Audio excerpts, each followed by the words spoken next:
يضلل فلا هادي له وأشهد أن لا إله إلا الله وحده لا شريك له وأشهد أن محمدا عبده ورسوله لا نبي بعده اللهم صل وسلم وبارك على محمد النبي الأمي وعلى آله وأصحابه ومن تبعهم بإحسان إلى يوم الدين أما بعد. Bersyukur kita pada pagi yang berbahagia ini berjumpa kembali di bulan yang penuh berkah. Semoga Allah Jalla Jalaluhu memudahkan kita mengisi bulan yang berkah ini dengan siam, dengan qiyam, dengan seluruh amal ibadah yang berujung kepada ampunan dari Allah Jalla wa'ala. Karena tidaklah setiap amal yang kita lakukan khususnya di bulan yang mulia ini sampai kepada iktikaf mendapatkan Lailatul Qadar, melainkan kita berharap akan diampuni oleh Allah Tabaraka wa Ta'ala. Sehingga celaka, kata Nabi, mengaminkan doa malaikat Jibril, bu'da, celaka, man adraka Ramadan, siapa yang berjumpa dengan Ramadan, lam yukfarulah, dia keluar dari Ramadan tidak mendapatkan ampunan dari Allah Jalla wa'ala. Semoga kita semua Bapak Ibu diampuni oleh Allah Tabaraka wa Ta'ala dari dosa-dosa kita. Semoga salawat dan salam selalu tetap tercurah kepada baginda Nabi kita Muhammad bin Abdullah sallallahu alaihi wa ala alihi wa ashabihi wasallam ajma'in. Semoga Allah melimpahkan salawat kepada seluruh keluarga Ahlul Bait, Ummahatul Mukminin, keturunan beliau, para sahabatnya dan seluruh pengikutnya hingga tibanya hari kiamat. Bapak Ibu saudara sekalian, ini edisi khusus Ramadan. Kita mau bahas Ramadan atau membahas tanda kiamat?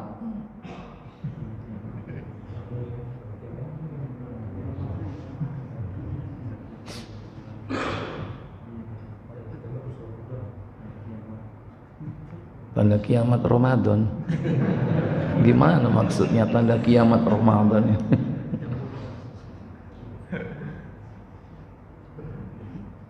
Baik.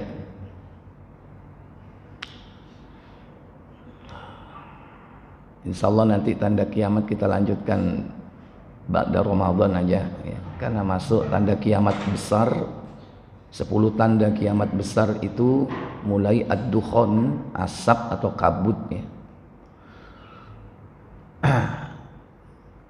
Di bulan yang mulia ini banyak ibadah yang kita lakukan, semua itu kita harapkan mendapat pahala dari Allah Jalla wa'ala. Tentunya kita berharap seluruh amal ibadah kita itu diterima oleh Allah Tabaraka wa Ta'ala, khususnya ibadah puasa kita. Untuk diterimanya suatu amal, syaratnya yaitu yang pertama al-ikhlas. Ikhlas, syarat yang pertama.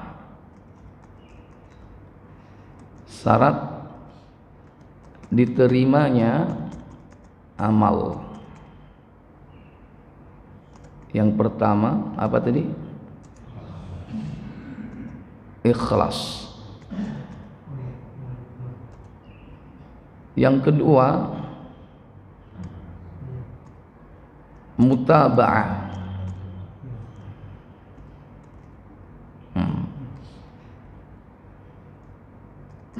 Mutaba'ah yaitu mengikuti tuntunan. Ikhlas di sini apa yang dimaksud dengan ikhlas? Yaitu al-munafi lisyirki war riya. meniadakan kesyirikan dan riya. Artinya amal yang dilakukan digabung atau dilandasi dengan riya tidak akan diterima oleh Allah. Apalagi melakukan perbuatan syirik besar. Karena perintah Allah itu memurnikan ketaatan kepada Allah. Sebagaimana Allah Jalla Jalalu berfirman dalam surah Al-Bayyinah, yaitu surah yang ke-98 pada ayat yang kelima. Allah Jalla wa Ala berfirman, "Wa ma umiru illa liya'budullaha mukhlishina lahud-din hunafa'a wa yuqimus salata wa yu'tuz zakah wa dzalika dinul qayyimah." Apa kata Allah? Padahal mereka tidak disuruh kecuali supaya menyembah Allah dengan memurnikan ketaatan kepadanya dalam menjalankan agama yang lurus, dan supaya mereka mendirikan sholat dan menunaikan zakat, dan yang demikian itulah agama yang lurus. Wa ma umiru, padahal mereka tidak diperintah illa melainkan liya'budullaha mukhlishina lahuddin, agar mereka mengabdi kepada Allah dengan memurnikan, mengikhlaskan ketaatan kepada Allah di dalam menjalankan agama. Ini syarat diterimanya amal pertama, yaitu ikhlas semata-mata karena Allah.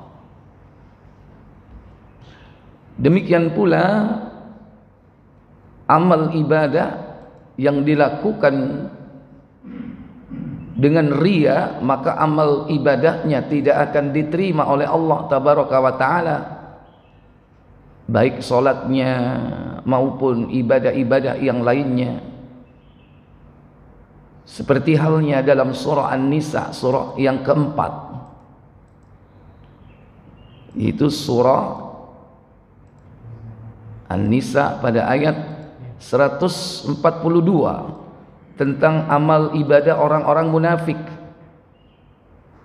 Allah Tabaraka wa Ta'ala berfirman, "Innal munafiqina yukhadi'una Allah wa huwa khadi'uhum wa idza qamu ila as-salati qamu kusala yura'una an-nasa wa la yadhkuruna Allah illa qalila." Apa kata Allah Jalla wa Ala? Sesungguhnya orang-orang munafik itu menipu Allah, dan Allah akan membalas tipuan mereka. Dan apabila mereka berdiri untuk sholat, mereka berdiri dengan malas. Mereka bermaksud riya dengan sholat di hadapan manusia, dan tidaklah mereka menyebut Allah kecuali sedikit sekali. Wala yadhkuruna Allah illa qalila, dan tidaklah mereka menyebut Allah atau mengingat Allah illa qalila, melainkan sedikit sekali. Nah, sifat dari amalia orang-orang munafik itu yakni melakukan salat dengan riya. Riya itu pamer, ya. Ya, termasuk yakni salatnya karena manusia atau karena yang lainnya. Dan tidak ada seorang pun di antara kita yang dijamin terbebas dari sifat riya atau terbebas dari sifat nifak. Cuman bedanya kadarnya. Makanya kita tiap hari harus selalu senantiasa minta pertolongan kepada Allah Jalla wa'ala supaya dibersihkan hati kita ini dari riya dalam beramal, bukan hanya sholat. Ini salah satu saja di antara amal saleh. Demikian pula amal ibadah yang lainnya, yaitu contoh sedekah. Sedekah, buka Al-Baqarah surat kedua, yaitu pada ayat yang ke 264. Allah Jalla wa Ala berfirman, Ya ayyuhalladzina amanu la tubtilu sadaqatikum bil manni wal adha kalladzi yunfiqu malahu ria'an nasi wa la yu'minu billahi wal yawmil akhir. Baik, intinya di situ. Apa kata Allah Jalla wa Ala? Hai orang-orang yang beriman, janganlah kamu menghilangkan pahala sedekahmu dengan menyebut-nyebutnya dan menyakiti perasaan si penerima, seperti orang yang menafkahkan hartanya karena riya kepada manusia dan dia tidak beriman kepada Allah dan hari kemudian. Iya. Kata Allah Jalla wa Ala, la tubtilu sadaqatikum bil manni.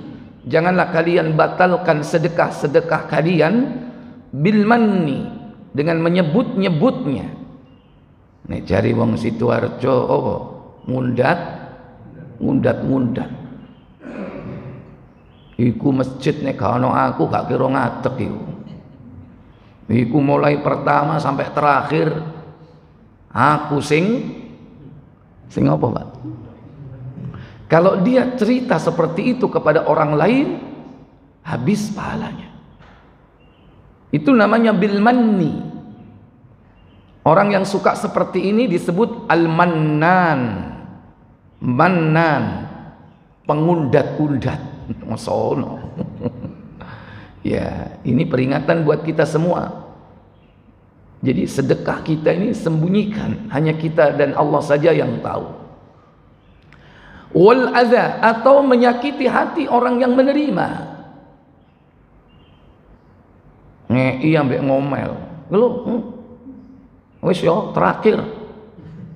Awas kon balik rene meneh, langganan kon ya. Nah, ini. Mbok kono kerja nyambut gawe kono, nguras-nguras got kono. Wis sik enom, wis apa sik njak, wis yo jaluan. Nah, jangan. Itu menyakiti hati. Kalau kita memang mau beri, beri saja. Kalau kita tidak mau beri, ya diam. Karena lebih baik perkataan maaf yang menyenangkan hati daripada sedekah tapi menyakitkan. Qaulun ma'rufun wa maghfiratun khairun min sadaqatin yatba'uha adza. Perkataan yang ma'ruf, yang baik, dan pemberian maaf lebih baik kata Allah Jalla wa Ala daripada sedekah yatba'uha adza, yang diikuti dengan sikap atau kata-kata yang menyakitkan. Nah, ini. Nah, disebutkan di sini perumpamaan mereka, kalladzi yunfiqu malahu ria'an nas, seperti orang yang menginfakkan hartanya karena riya kepada manusia. Kenapa dia melakukan itu? Karena tidak beriman kepada Allah dan beriman kepada hari akhirat. Maka diumpamakan dalam ayat ini, famathaluhu kamathali safwanin 'alaihi turab. Apa itu? Maka perumpamaan orang itu seperti batu licin yang di atasnya ada tanah. Jadi batu licin, di atasnya ada debu atau tanah. Fa asabahu wabilun. Kemudian terkena apa? Kemudian batu itu ditimpa hujan lebat. Kena hujan lebat batu itu. Fatarakahu salda. Apa kata Allah? Lalu menjadilah dia bersih, tidak bertanah. Maka bersihlah tanah itu, debu itu habis kena hujan. Itu analogi yang disebutkan oleh Allah tentang hapusnya amal-amal kita ini. Karena apa? Karena ini bil manni wal adha, juga termasuk karena riya. Ikhwatal iman, a'azzani Allah wa iyyakum, Bapak Ibu, saudara-saudara sekalian yang dirahmati Allah. Jadi bersihkan dari riya. Terlebih amal yang dilakukan dengan dasar syirik, atau di saat yang lain dia lakukan amal, di waktu yang lain dia berbuat syirik, apalagi syirik besar, itu dapat menghancurkan seluruh amal soleh. Sebagaimana firman Allah tabaraka wa ta'ala dalam surah Az-Zumar, surah yang ke-39,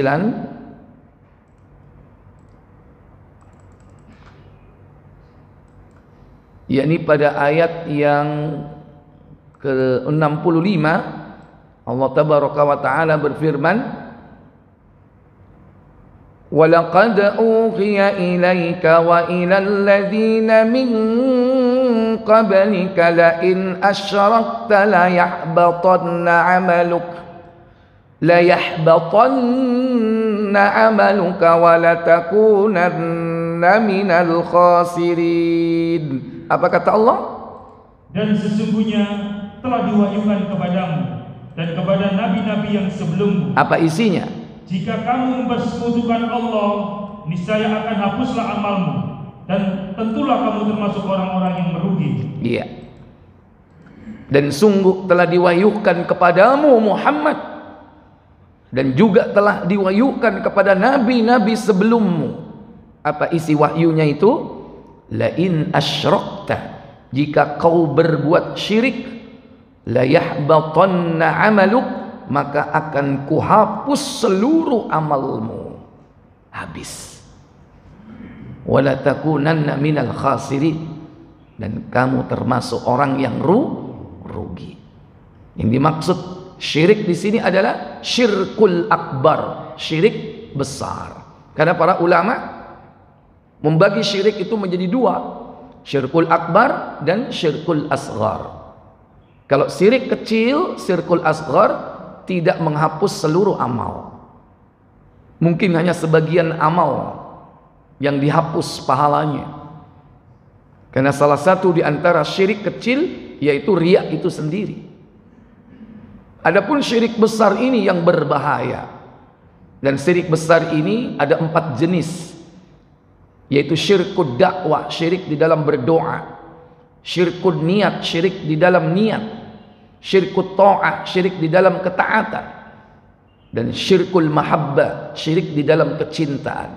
Insyaallah lain kali kita akan bahas secara rinci 4 jenis syirik ini. Ya, baik. Jadi bersihkan niat-niat kita. Nah, bagaimana konteksnya dengan ibadah puasa kita? Maka laksanakan puasa itu semata-mata niat ikhlas karena Allah. Jangan karena selain Allah. Jangan karena dunia. Kira-kira apa yang bisa dijadikan sebagai bentuk niat kita dalam berpuasa? Niatkan puasa itu untuk mendapatkan pahala dari Allah Jalla wa'ala. Karena Allah sendiri yang akan membalas pahalanya itu. Jangan berharap pahala dunia. Kata Nabi SAW dalam hadis Muslim, buka nomor 1117.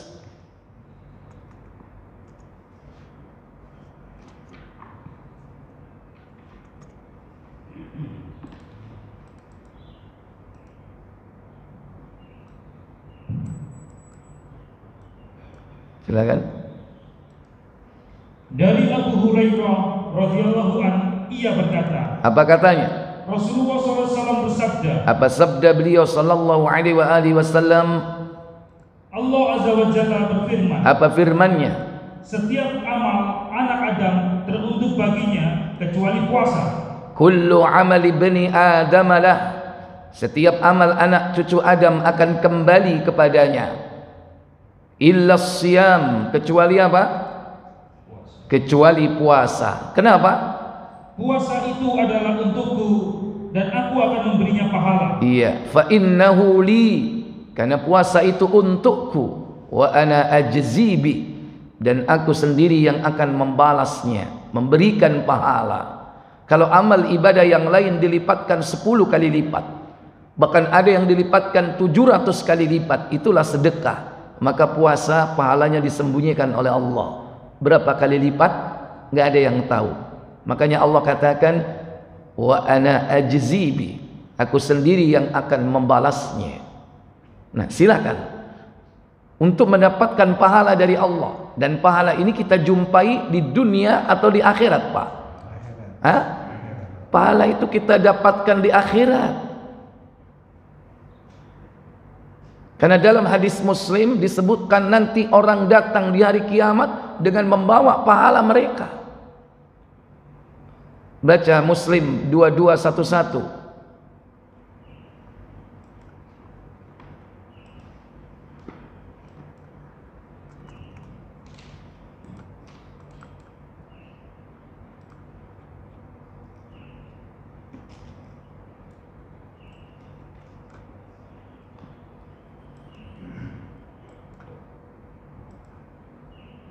Silakan.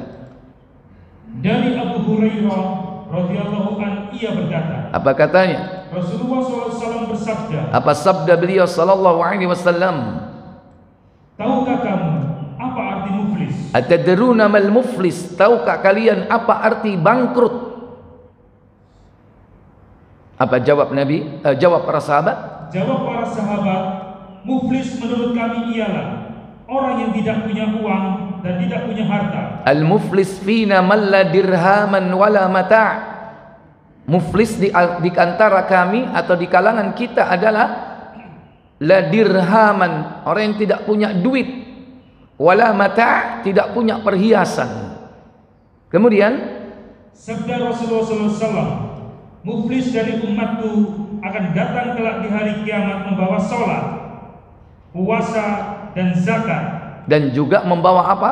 Dan membawa dosa. Baik. Jadi ternyata pahala itu dibawa di akhirat. Al-muflis fina ya'ti yaumal qiyamah bis salatin wa siyamin wa zakatin. Dia datang dengan membawa pahala, salatnya, puasanya, zakatnya. Kalau dipanjangkan, hajinya, umrohnya, baca Qur'annya, sedekahnya, salat malamnya. Banyak sekali.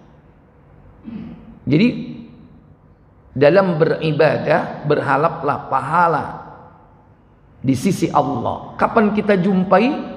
Kelak di akhirat. Nah, silakan berpuasa untuk mendapatkan pahala dari sisi Allah.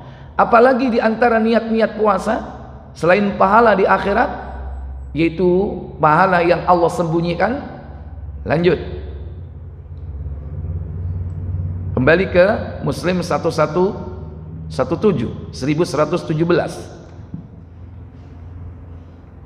Puasa itu ialah perisai. As-siyamu junnah. Puasa itu adalah perisai. Apabila kamu puasa, ini juga pahala akhirat ini. Kata Syekh Muhammad bin Salih Al-Utsaimin, junnatun anin nar, junnatun fil akhirah. Perisai di akhirat adalah perisai dari apa? Dari neraka. Orang akan dihindarkan dari neraka karena sebab puasanya. Bahkan dalam hadis disebutkan dia akan dihindarkan dari neraka sejauh perjalanan 70 musim. 1120. Coba 1120. Silakan. Dari Abu Sa'id Al-Khudri radhiyallahu anhu, ia berkata, Rasulullah SAW bersabda. Apa sabda beliau sallallahu alaihi wasallam? Setiap orang yang puasa satu hari karena Allah, maka Allah akan menjauhkannya dari neraka sejauh 70 musim. Iya. Cuman di sini ada kekeliruan terjemah ya, yang ini perlu diperbaiki. Bukan 70.000 ya, tapi 70.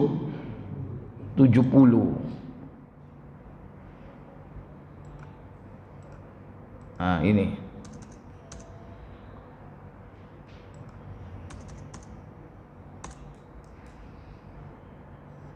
Kata Nabi sallallahu alaihi wasallam, "Ma min 'abdin," tidaklah seorang hamba, "yasumu yauman," yang berpuasa satu hari,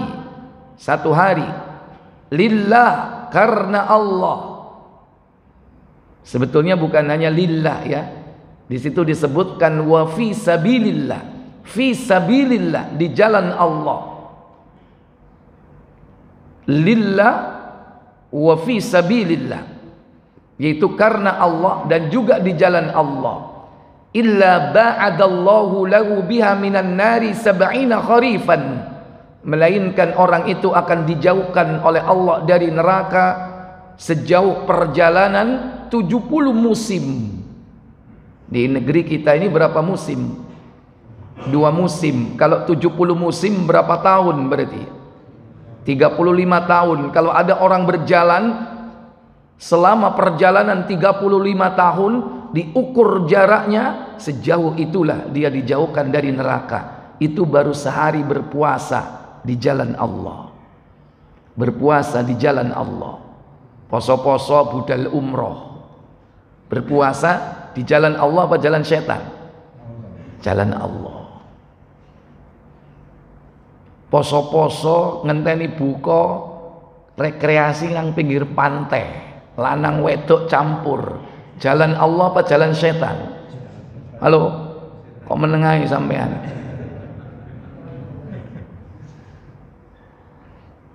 Ya lillah wa fi sabilillah.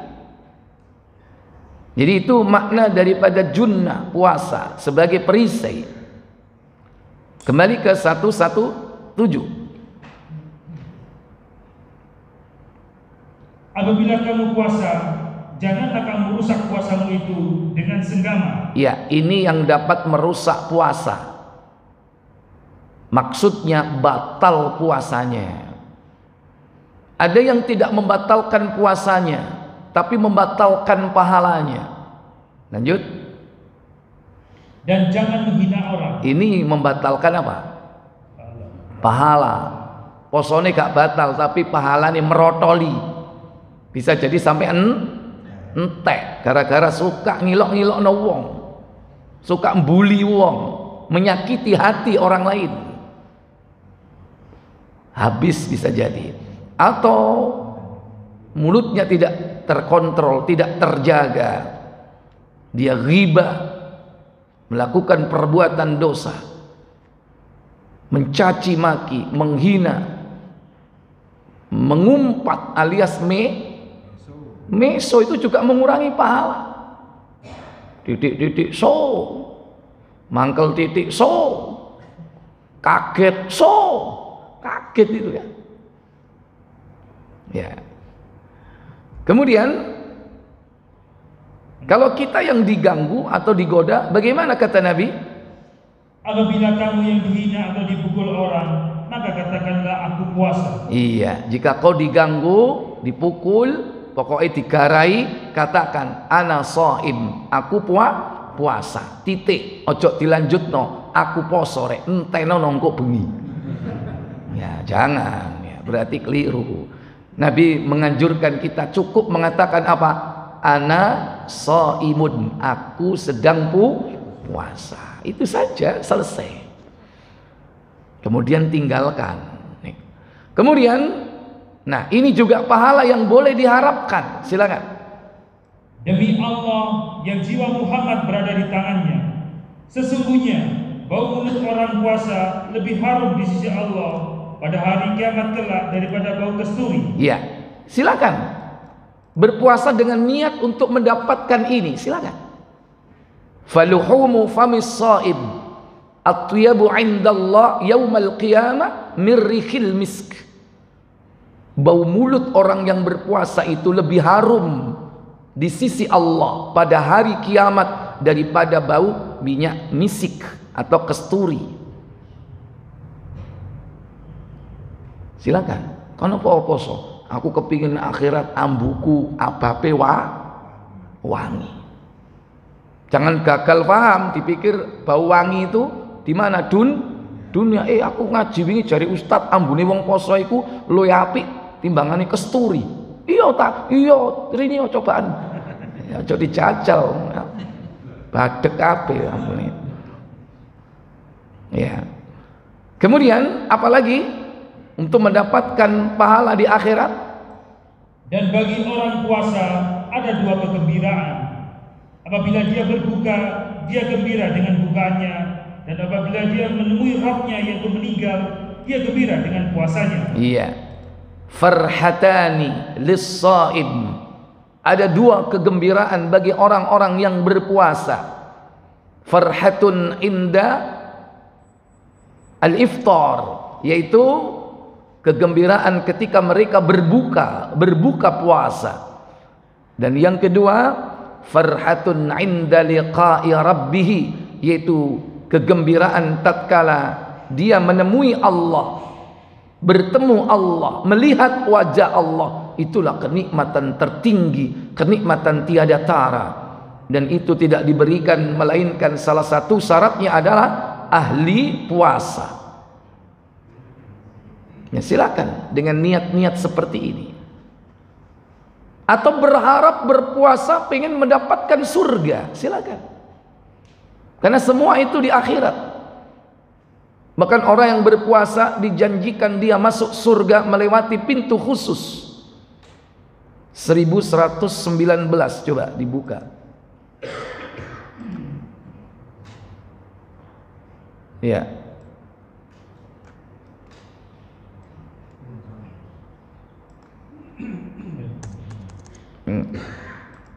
Silakan. Dari Sahal bin Sa'ad radhiyallahu anhu, ia berkata, Rasulullah SAW bersabda. Apa sabda beliau sallallahu alaihi wasallam? Di dalam surga ada sebuah pintu yang disebut Ar-Rayyan. Orang-orang diperkenankan masuk ke surga melalui pintu itu. Pada hari kiamat kelak hanyalah orang-orang puasa. Inna fil jannati baban. Sesungguhnya di surga ada sebuah pintu. Yuqalu laha, dia disebut pintu itu dengan Ar-Rayyan, yakni Ar-Rayyan.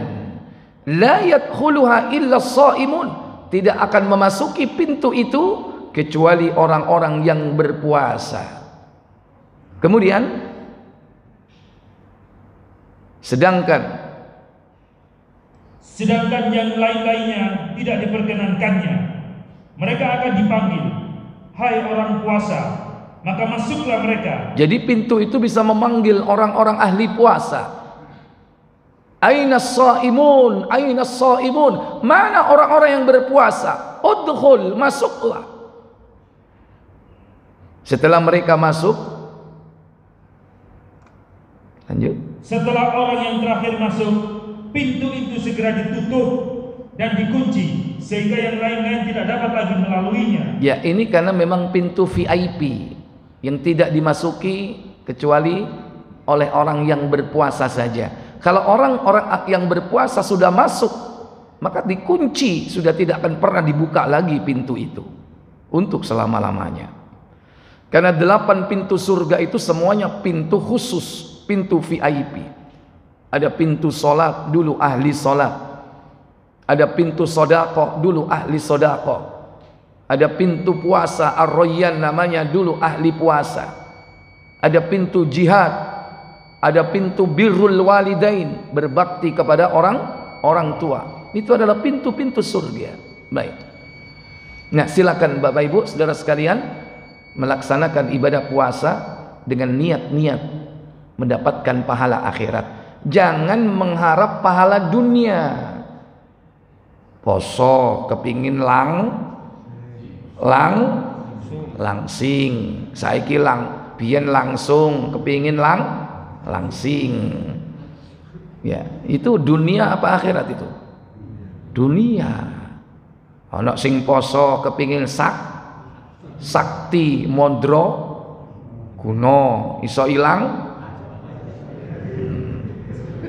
Ada orang rajin puasa niatnya seperti itu, ngamalno ilmu. Itu dunia semuanya itu.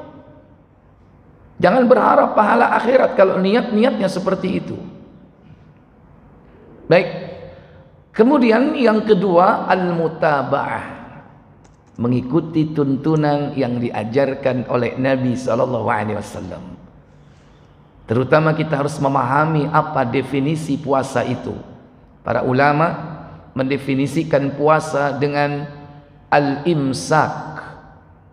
Secara bahasa yakni menahan. Secara istilah para ulama juga banyak yang menetapkan apa definisi puasa itu.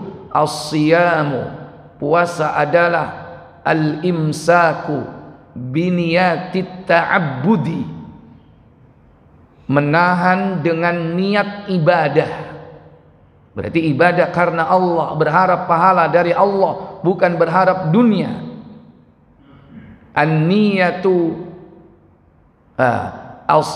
al-imsaku biniyatit ta'abbud, menahan dengan niat ibadah. Anil akli, dari makan, wasyurbi, minum, wa ghisyanin, dari jima suami istri di siang hari, wasairil muftirat, dan apa saja yang dapat membatalkannya, min tulu'il fajri, dari terbit fajar, ila ghurubis syamsi, hingga terbenam matahari. Itu definisi puasa. Maka laksanakan puasa itu sesuai dengan apa yang dituntunkan oleh Nabi SAW. Yang pertama, apa itu?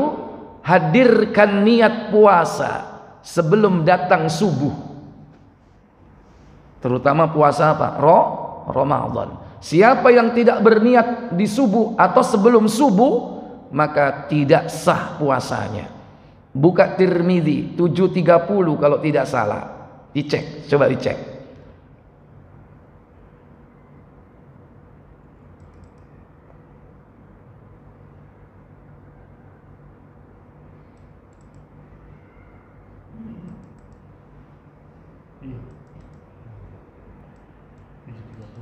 Silakan.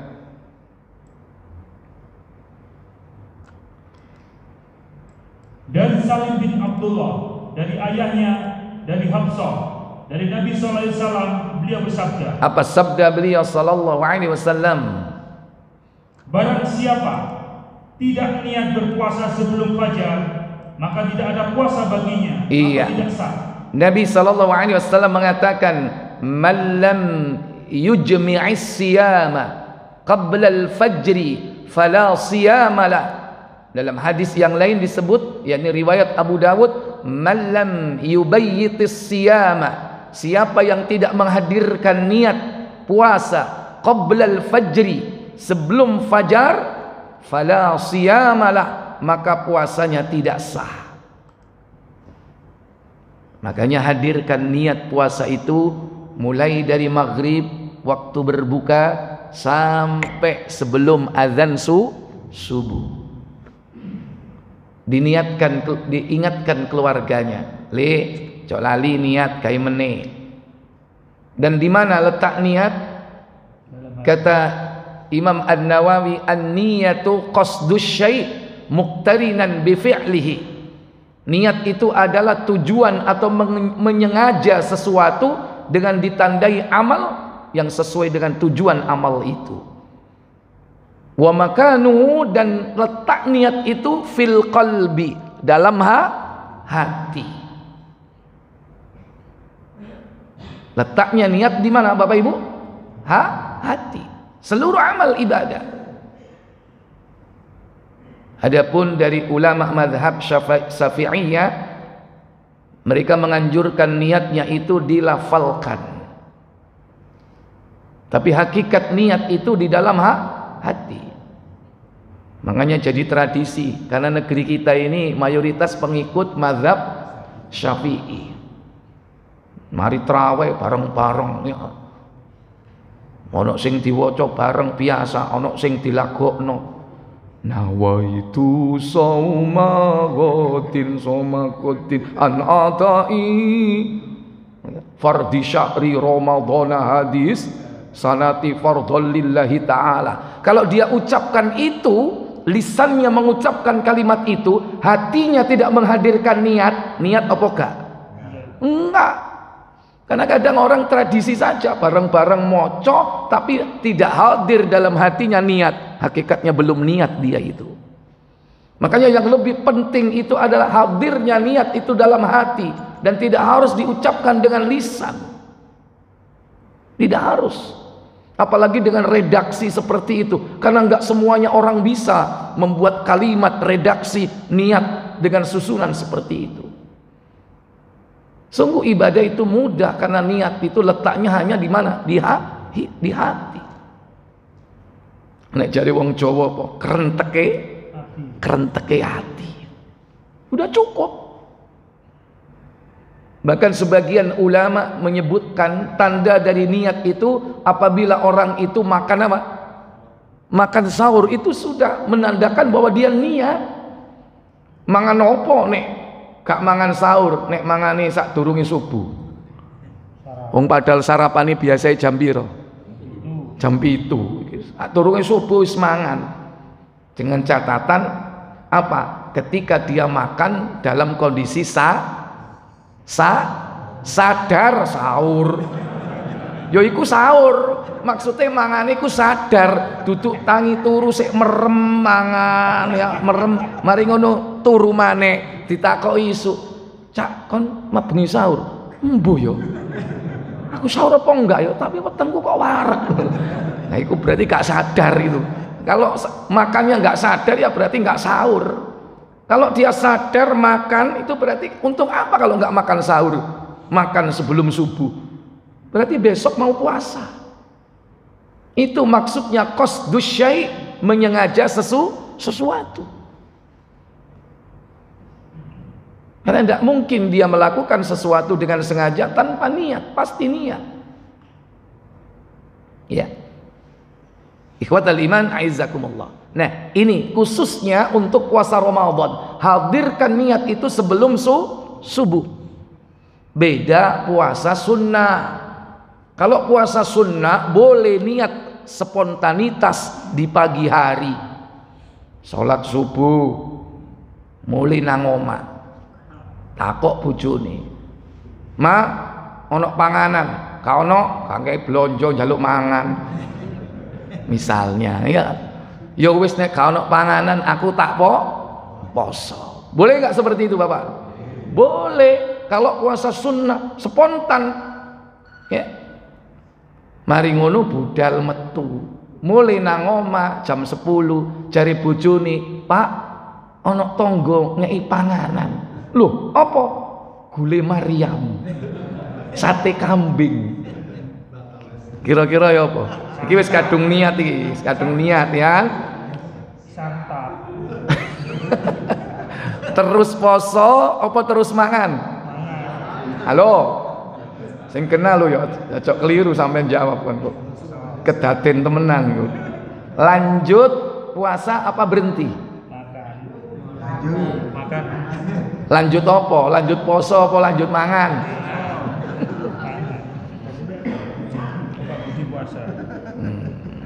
Baru ana makan. Nek aku ndelok panganane apa dhisik. Sego campur. Ya, bagaimana ketika hal ini terjadi kepada Nabi Sallallahu Alaihi Wasallam? Ketika itu berada giliran di rumah Aisyah.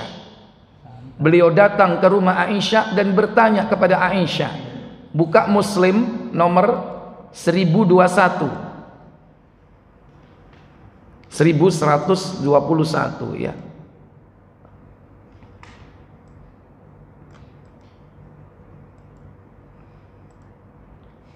Silakan baca. Dari Aisyah radhiyallahu anha, ia berkata, apa katanya? Rasulullah SAW bersabda. Apa sabda Nabi sallallahu alaihi wasallam? Hai Aisyah, adakah engkau sedia makanan? Jawab Aisyah, tidak ya Rasulullah. Iya, Nabi datang dan bertanya, ya Aisyah, hal indaka syai'? Apakah kau hal indaki syai'? Apakah kau punya sesuatu? Maksudnya untuk dimakan gitu loh. Kata Aisyah, ma indi syai'. Aku tidak punya sesuatu wahai Rasul. Apa kata beliau sallallahu alaihi wasallam? Sabda beliau, kalau begitu aku puasa. Iya, kalau begitu aku berpuasa. Kemudian Rasulullah SAW pergi. Lalu ada orang datang memberikan makanan untuk kami. Setelah Rasulullah SAW kembali, kukatakan kepada beliau, apa katanya? Ya Rasulullah, tadi ada orang datang memberi kita makanan dan kusimpan untuk Anda. Iya. Tanya Rasulullah SAW, apa katanya? Makanan apa itu? Jawabku, kue hais. Kue hais. Enak nggak? Enak nggak? Kemeru. Oh, gorong-gorong kue hais saya ngomong enak ya kan? Apa kue hais itu? Baik, apa katanya? Kue hais semacam kue terbuat dari kurma, minyak samin dan keju. Jadi campuran 3 bahan. Kue hais itu kurma, minyak samin dan keju. Enak nggak? Iku baru iso ngomong enak. Iku jenenge kue apa? Hais. Cobaan ya, engko kurma, keju, campuran minyak samin, mbok uleken, mbok emplek-empleken, mbok pokoke jenenge apa mau? Hais. Ini resep dari Nabi loh ini. Namanya hais, ya kan? Sampeyan coba. Biasanya sing suka eksperimen kuliner, coba itu ibu-ibu. Ya, coba apa yang dimaksud kue hais itu. Pokoknya bahannya 3 itu. Ya. Kalau ada kejunya kira-kira gimana? Enak apa enggak, Pak? Ya, sing gelem keju. Ono sing enggak gelem keju ya. Tapi umumnya ya seneng ya. Ya. Kemudian apa yang dilakukan oleh Nabi SAW? Sabda beliau, bawalah kemari. Kue itu kusajikan untuk beliau, lalu beliau makan. Nah, berarti dia apa kan? Halo, batal apa terus? Batal apa terus? Terus batal. Ya. Makanya boleh nggak kalau kita puasa sunnah awan ditraktir batal? Boleh nggak? Ayo rek, melok mangan rek. Gratis, tak jayo. Nang di, nang warteg. Wah semua, udah loh. Poso aku lanjut. Melok aku rek, nang di sederhana. Budal apa batal apa terus? Ya, kadang-kadang delok dhisik mangane opo ya. Ya ini kalau puasa sunnah. Tapi kalau puasa wajib, di siang hari kita diberi makanan yang belum pernah berjumpa 20 tahun yang lalu. Iki rek tepak iki rek. Wis suwe gak kepethuk iki aku. Kira-kira dipangan ya? Halo.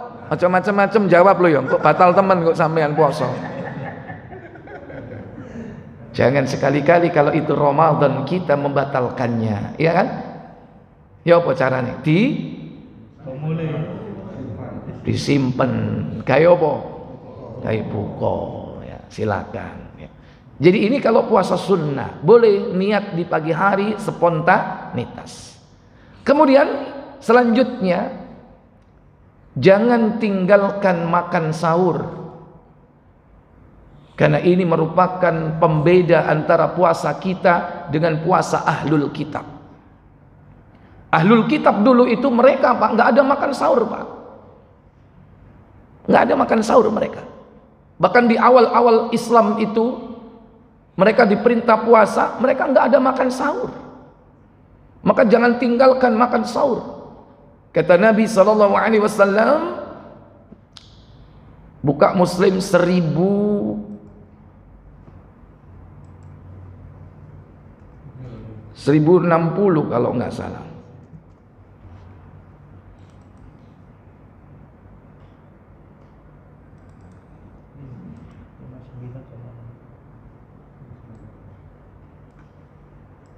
Silakan.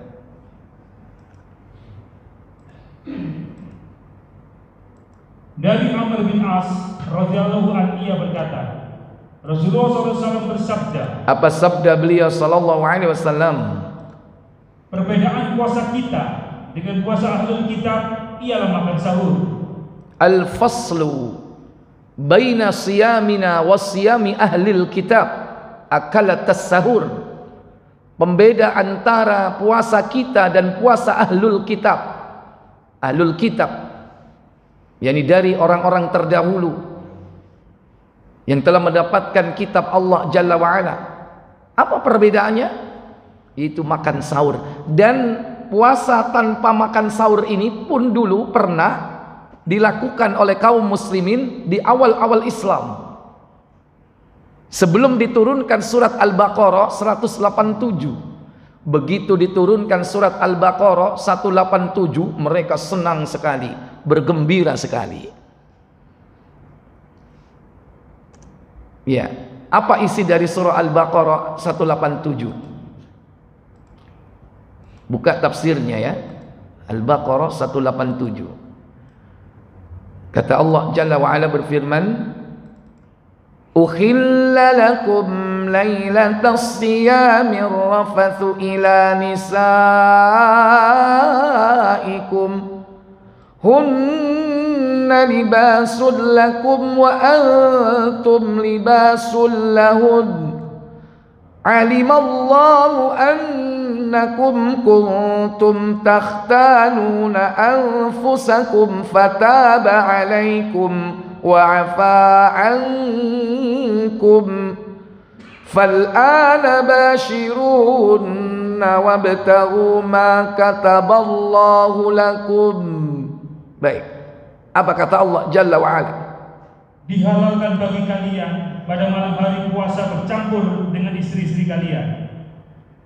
Mereka itu adalah pakaian bagi kalian, dan kalian pun adalah pakaian bagi mereka.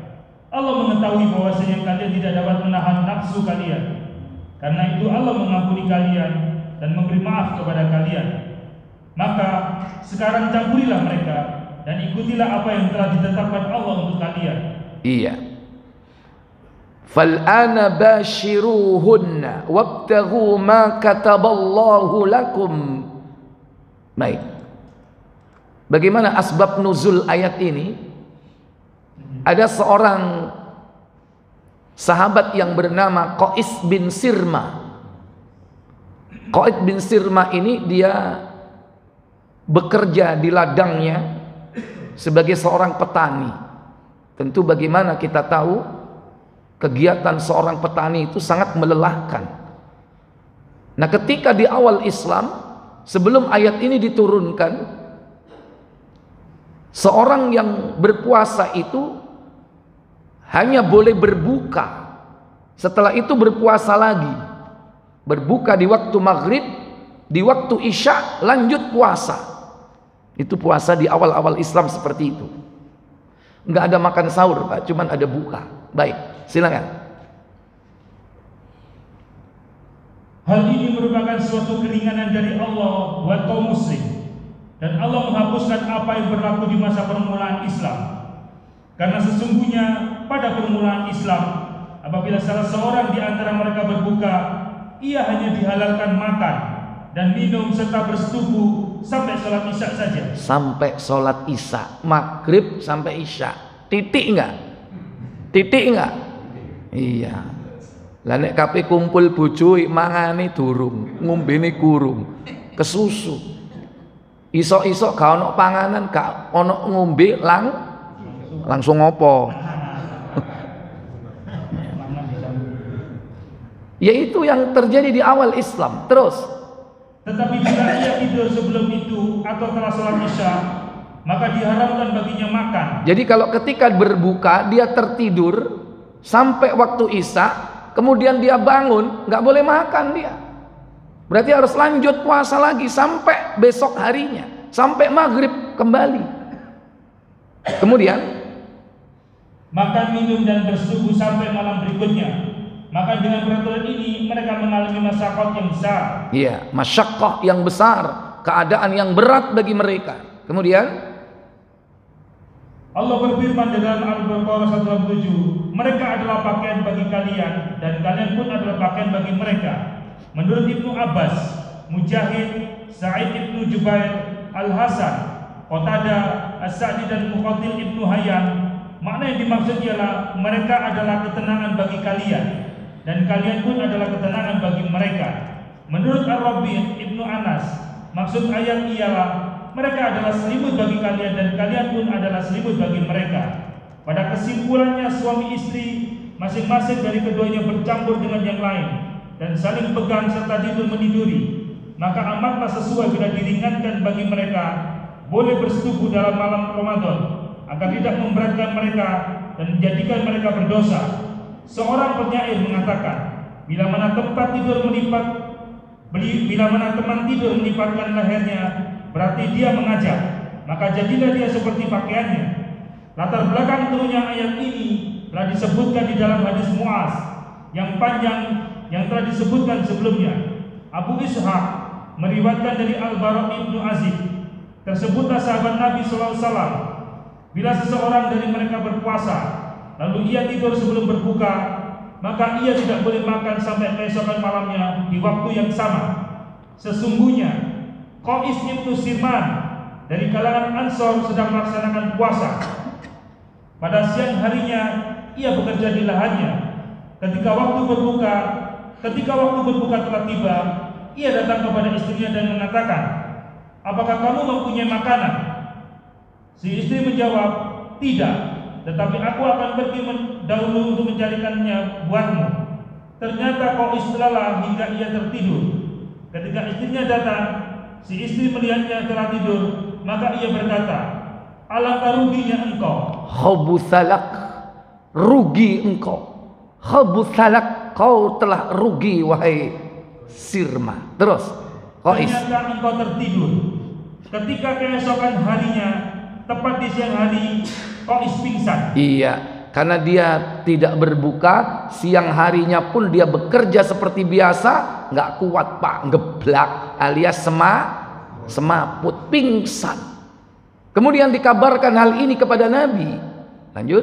Lalu hal itu diceritakan kepada Nabi SAW. Kemudian turunlah ayat, yaitu dihalalkan bagi kalian pada malam hari puasa bercampur dengan istri-istri kalian, sampai dengan firman-Nya, dan makan minumlah hingga jelas bagi kalian benang putih dari benang hitam, yaitu fajar. Nah, ayat ini juga menyebutkan rentang waktu adanya berbuka sampai yakni akhir dari berbuka itu, sampai datangnya apa? Fajar. Disebutkan dalam ayat ini, fakulu washrabu hatta yatabayyana lakumul khaytul abyadu minal khaytil aswadi minal fajr. Makan dan minumlah hingga jelas bagi kalian perbedaan antara benang putih dengan benang hitam. Ada seorang sahabat namanya Adi bin Hatim, karena dia mu'allaf, baru masuk Islam. Dia menyimpan benang putih dan benang hitam di bawah bantalnya. Ya, ketika waktu sahur dilihat, kok gak ketok kabeh sih. Diceritakan kepada Nabi, bukan itu maksudnya. Maksudnya perbedaan jelas antara siang dan malam, antara putih dan hitam itu siang dan malam, yaitu perbedaan itu ada pada saat fajar. Kemudian Nabi mengatakan, kalau begitu bantalmu itu sangat luas sekali. Yang dimaksud di situ adalah langit gitu loh. Bukan yakni fajar yang dimaksud benang putih dan hitam. Inilah keunikan dari para sahabat. Apalagi Adi bin Hatim ini dulu agamanya Nasrani ya. Kemudian dia memahaminya secara letterlek. Kemudian dijelaskan oleh Nabi SAW, maksud perbedaan benang putih dan hitam itu adalah fajar. Berarti bukanya sekarang mulai apa? Maghrib sampai subuh. Lama nggak Pak? Lama atau tidak? Lama. Bisa makan babak 1, babak 2, babak 3. Ya, mari maghrib mangan, engko mari terawih mangan, mane sak durunge turu mangan, engko tangi turu mangan mane, ya kan? Durung liyane. Olembo enggak liyane. Inilah kenikmatannya orang Islam di akhir zaman itu ini. Makanya makan sahur itu bagi umat akhir zaman itu adalah berkah. Berkah, makanya jangan ditinggalkan. Nabi SAW bersabda dalam hadis Muslim bahwa makan sahur itu adalah makanan yang berkah.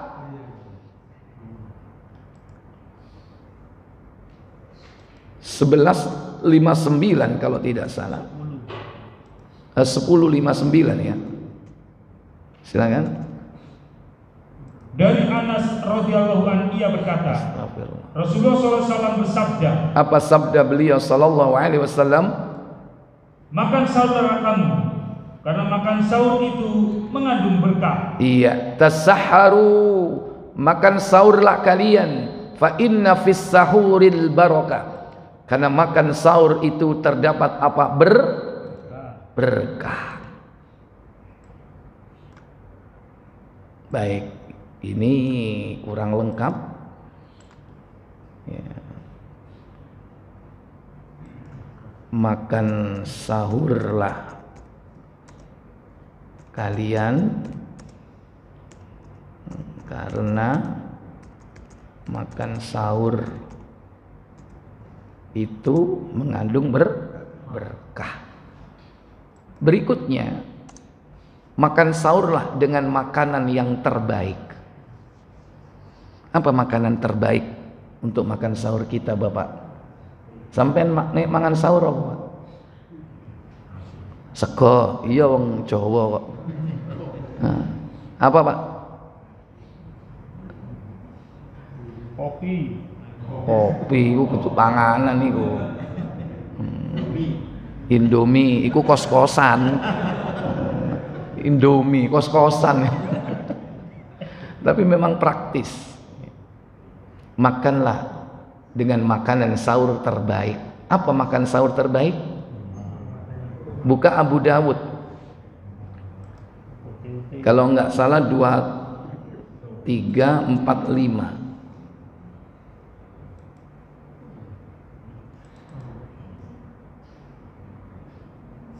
Silakan. 2, 3, 4, 5.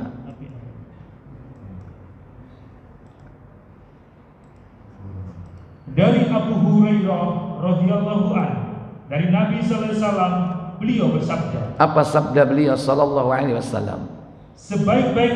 Sebaik-baiknya santapan sahur orang mukmin adalah kurma. Nikmas sahuril mu'min at-tamru.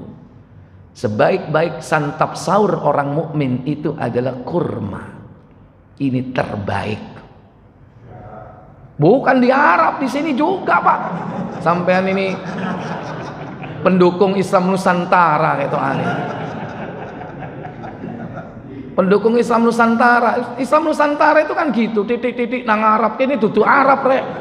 Lho kurma iku lho nang kene iso diimpor, bisa enggak? Bisa, tetap kurma. Tetap kurma, ya kan? Karena kurma ini sabda Nabi ini berlaku universal atau parsial? Halo, universal, berlaku lokal atau global? Hah? Global, bukan lokal. Senajan nang kene gak ono kurma, jare sapa gak ono nang Pasuruan iki lho ono kebun kurma. Ayo tak jayo gelem ta? Ada enggak? Ada kebun kurma. Cuman kita ini belum mau belajar. Kalau kita mau belajar, negeri ini bisa loh ditanduri kurma. Bisa nggak? Bisa. Apalagi tanah kita ini lebih subur daripada mana? Arab. Cuman memang perlu conditioning di sini kan. Kaitannya dengan apa? Iklim, cuaca. Tapi umpama tumbuh, ya mungkin barangkali buahnya tidak seenak sana. Tetap jenenge kurma. Masih rasane koyok kayak apa? Duduk sing ireng. Luwak. Ya, tetap kurma terbaik, kurma itu. Bagaimana memanfaatkan atau mengamalkan hadis ini? Ya nasi tetap kita makan. Ya kan? Lontong nek biasa makan ya dipangan, tapi ojo lali kurma masih siji loro sebagai penyempurna. Nikmas sahuril mu'min at-tamru. Dan tamr di sini yang dimaksud tamr, apa tamr di sini? Istilah bagi kurma kering. Jadi tamr itu menunjukkan keadaan, bukan jenis keadaan. Nah rata-rata yang di Indonesia itu tamr. kurma kering. Kalau kurma basah itu namanya rutop. Rutop itu kurma basah, matang di pohon atau masih mentah, ibaratnya masih mentah, krius-krius ya. Masih banyak kadar airnya, sedikit kadar gulanya. Kalau kering ini kan sudah lebih banyak kadar gulanya. Nah itu tamer. Adapun jenis bebas, kepingin sing murah, monggo Mesir, sak kilo selawe, ya. Kepingin sing larang, akeh. Mau Tunis, silakan. Mau ajwa, mahal nggak? Mau sing gede-gede, apa itu? Mejol, ya silakan. Tapi semua keadaannya itu tamer semua. Jenis bebas sesuai dengan kantong kita. Lebih-lebih kurma ajwa, kurma terbaik. Yang Nabi mengatakan dalam sebuah riwayat, al-ajwa minal jannah. Kurma ajwa itu dari surga. Nek kene enggak, al-juwat minal meduro. Oh no. Mirip ya kan, podo irenge. Nah ini ajwa luar biasa. Silakan. 1, 2, 3 ya cukup. Ya, jadi makan sahurlah dengan makan yang terbaik. Baik, Bapak Ibu, afwan karena waktu sudah melewati jam 6. Ya. Mungkin saya cukupkan sampai di sini. Nanti insya Allah lain kali saya akan lanjutkan. Mungkin nanti sore ada ya? Hah? Masih ada di sini? Tapi terawih ya. Kalau terawih nggak pakai gini Pak, buyar Bu. Terawih biasanya di mimbar ya. Nah, cukup di mimbar. Insya Allah nanti saya akan lanjutkan ya pada saat terawih. Wallahu a'lam. Saya pikir cukup sampai di sini. Seperti biasa, sebelum saya tutup, silakan saya beri waktu kesempatan tanya jawab. Monggo.